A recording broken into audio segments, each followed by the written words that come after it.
बीरपुर के जनता भैया देहुना ध्यानवाजी।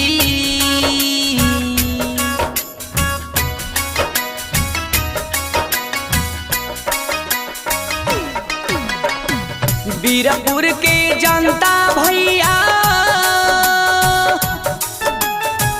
देहुना ध्यानवाजी। मनवा में करी लो विचार जी। ए चाची हो मुखिया में खड़ा रानी कुमारी जी। ए दादा हो मुखिया में खड़ा रानी कुमारी जी।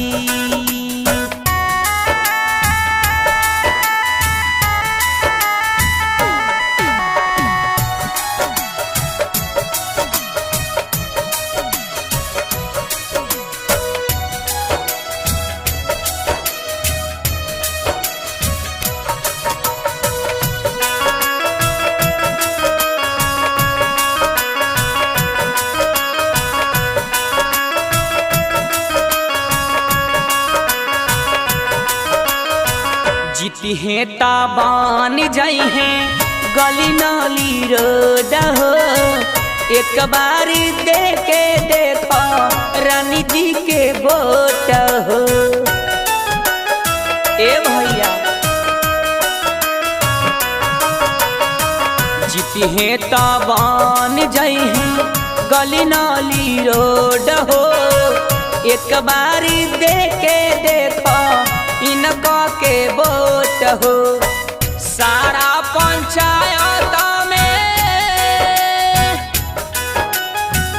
भइल बाटे सोरावा हो।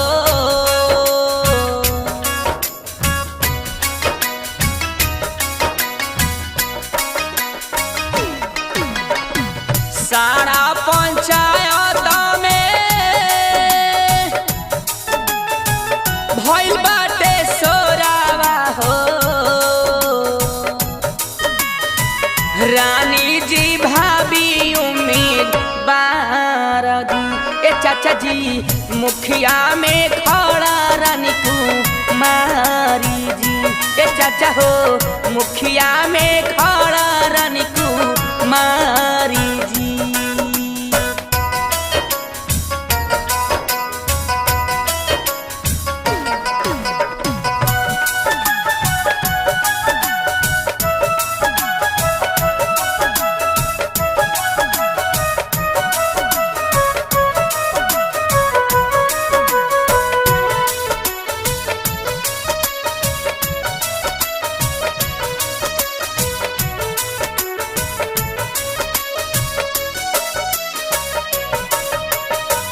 एक बार करके देखा मन में विश्वास हो। गरीब के वृद्धा पेंशन बनी इंदिरा आवास हो।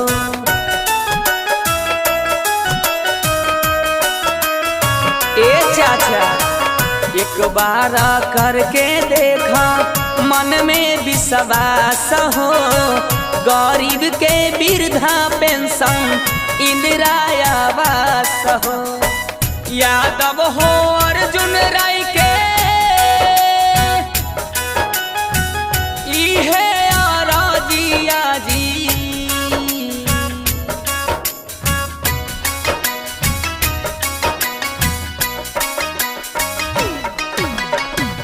यादव हो अर्जुन राय के इहे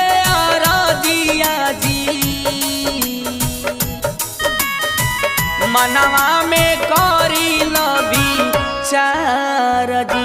ए दादा हो मुखिया में खड़ा रानी कुमारी जी। ए भैया हो मुखिया में खड़ा रानी कुमारी जी। ए चाचा हो मुखिया में खड़ा रानी कुमारी।